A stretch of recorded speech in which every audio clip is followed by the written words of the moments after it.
luarnya keras ya, kering kriuk, dalamnya lembut, manisnya juga pas.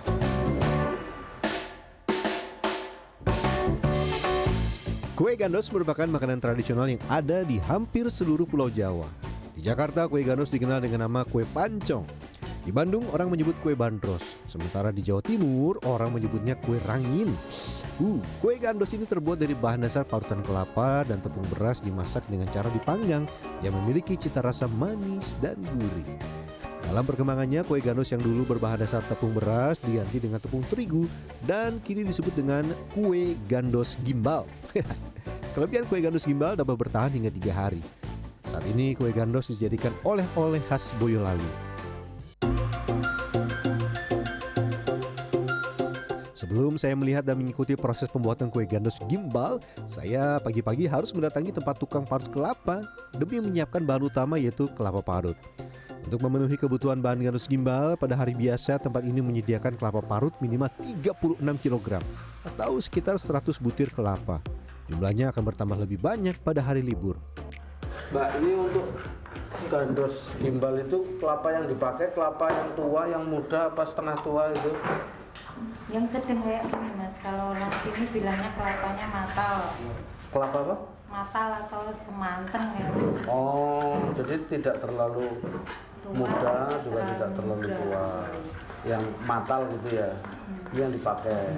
Ini harus dibersihkan gini ya, apa dikerok, biar apa Kulit arinya hilang. kulit arinya hilang.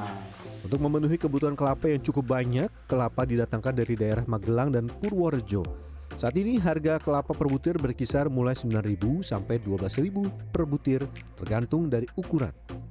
Untuk menjaga kualitas kelapa parut agar tetap bagus dan segar, buah kelapa dibiarkan utuh belum dibuka.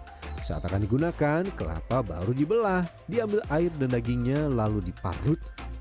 Ini semuanya berapa kilo ini? Oh, satu plastiknya 3 kilo. Nah, ini udah satu plastik ini isinya 3 kilo, coba kita timbang. Oh, gitu. 1, 2, 3, 4, 5, 6, 7, 8, 9, 10, 11.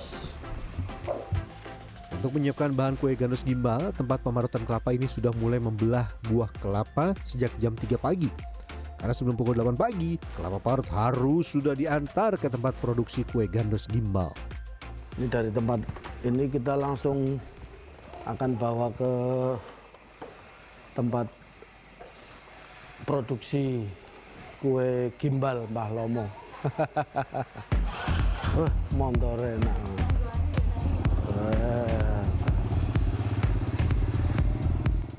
Kue gandos gimbal Mbah Lomo sudah berdiri sejak tahun 1980. Sampai dengan saat ini, kue khas Boyolali legendaris ini dikelola oleh Dewi Ambersari yang merupakan generasi kedua dan sudah berkembang memiliki tempat produksi dan penjualan di Jalan Tentara Pelajar, Kota Boyolali. Jadi udah sampai di tempat ini udah, wah ini dapurnya nih. Selain kelapa parut, bahan lain yang harus disiapkan diantaranya tepung terigu, gula pasir, dan telur. Selain itu, bahan pendukung yang diperlukan untuk membuat adonan kue gandos gimbal adalah mentega, vanili, dan garam. Semua bahan ini dicampur menjadi satu dan diaduk dengan mesin seperti ini. Kelapanya 4 berarti kan 3 kali 4 ya? 12 kilo ya? Setelah seluruh bahan dimasukkan, paling terakhir yang dimasukkan adalah cairan pengembang. Proses mengaduk dibiarkan sampai benar-benar tercampur merata seperti ini. Udah masuk semua ya? Ya. Ini terus dibiarkan selama berapa lama? Berapa? 5 menit? 5 menit ya? Oh, setelah bahannya tercampur semua, ini dibiarkan diaduk merata sampai kurang lebih 5 menit. Kue gandos gimbal Mbah Lomo memiliki 3 pilihan rasa, diantaranya original, coklat, dan matcha.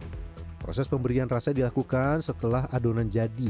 Baru pilihan rasa seperti coklat atau matcha dimasukkan ke dalam adonan. Nah, ini kita lagi bikin yang varian rasa apa dulu nih, Mas? Matcha dulu. Matcha dulu ya. Oke, gimana caranya? Oh, jadi setelah jadi adonan baru Kasih rasa. dikasih rasa. Setelah adonan siap, selanjutnya tinggal mempersiapkan cetakan yang akan digunakan untuk memanggang kue gandus gimbal. Cetakan kue gandus gimbal sebelum diisi adonan terlebih dahulu harus diolesi minyak seperti ini. Proses pemberian minyak pada cetakan bertujuan agar kue gandus gimbal yang sudah matang tidak lengket di cetakan. Ini wah berat juga ya. Ini kita bawa ke tempat ini. Taruh sini. Oke. Untuk proses mencetak adonan ke tempat cetakan kue gandus gimbal sangatlah mudah. Adonan dimasukkan ke cetakan dengan menggunakan sendok. Kurang lebih tiap satu cetakan berisi 1 sendok makan seperti ini. Setelah cetakan seluruhnya terisi dan penuh satu loyang, selanjutnya tinggal proses memanggang di oven. Tiap loyang berisi puluhan cetakan kue gandus gimbal.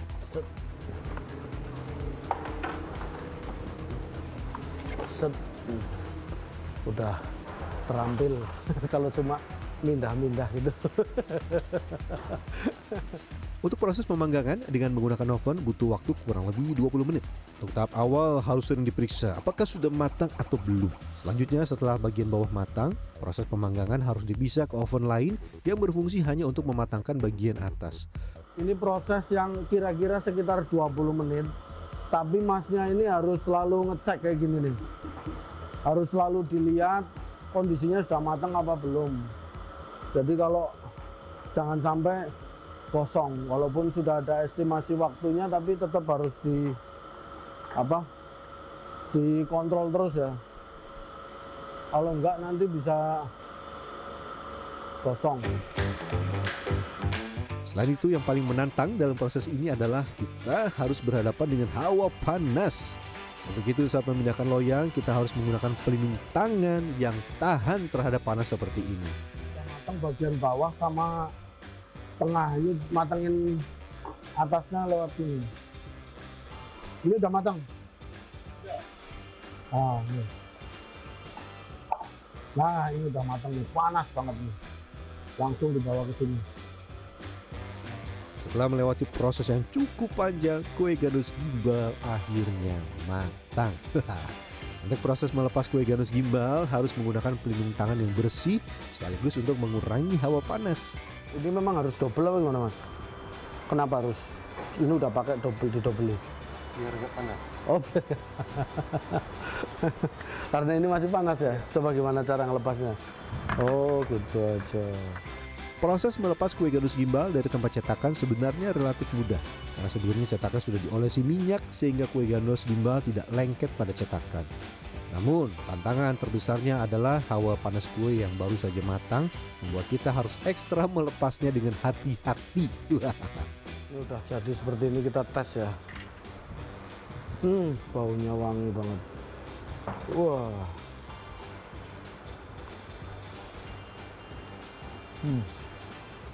Ini dalamnya memang masih agak basah gini ya. Ini udah matang itu. Dalamnya tuh. Di luarnya keras ya. Iya. Kering kriuk, dalamnya lembut. Rasa gurih kelapanya, manisnya juga pas. Selanjutnya proses pengemasan harus menunggu sampai kue benar-benar dingin. Kondisi kue yang masih panas ini akan mengakibatkan uap panas dan berpengaruh pada kualitas kue. Dahulu, kue gandus gimbal hanya dapat bertahan 1 hari. Setelah proses inovasi, kue gandus gimbal bisa bertahan lebih lama dan dapat dijadikan oleh-oleh khas Boyolali. Ini memang dari dulu atau apa ya, sebuah inovasi perkembangan dari makanan tradisional apa gitu? Ini dulu resepnya udah turun-temurun sih, sudah dari lama, terus saya kembangkan lagi. Biar gitu. gimana sih caranya roti gandus gimbal itu juga nggak cuma dikenal di Boyolali mas, biar bisa keluar. Lebih ini ya, lebih luas lagi gitu. Salah satunya dengan memperlama masa ketahanannya. Oh gitu, ini kayak kalau yang tradisional itu kan yang di pikul-pikul itu rangin gitu ya, kan bahannya dari kelapa sama tepung. Kalau ini lebih di apa ya, mungkin dikembangkan lagi bahannya, terus bisa lebih tahan lama itu. Ya ini bedanya kalau sama gandus rangin tuh dia kan terbuat dari tepung beras ya. Kalau ini kita buat dari tepung terigu. Tapi dominannya tetap si kelapanya itu ya. Kelapanya, jadi cuma buat ngiket lah, istilahnya kayak gitu. Ada 2 macam kemasan kue gandos. Pertama, 1 box berisi 10 buah dijual dengan harga Rp35.000. Sementara untuk kemasan yang lebih kecil berisi 5 kue gandos dan dijual dengan harga Rp25.000. Tidak hanya dijual di toko, kue ini pun dijual secara daring. Jadi kalau mau buat oleh-oleh yang lengkap, ada yang original, ada yang matcha, sama satunya yang coklat. Mana yang coklat? Yang coklat. Jadi ada 3 varian rasa. Ini ada yang original, ada yang matcha, ada yang coklat. Nah ini berapa semuanya kalau satunya ini? Semua totalnya jadi 110. 110. Oke, nanti pakai kris ya. Boleh. Udah, wah pas banget. Nah ini kalau kita ke Boyolali kayaknya pas banget ya. Oleh-olehnya ini gandos gimbal. Selain rasanya gurih dan juga enak, ini kemasannya juga menarik, pas untuk buat tangan oleh-oleh keluarga di rumah. Roby Sofwan Amin, Probos Hartoyo, Boyolali, Jawa Tengah.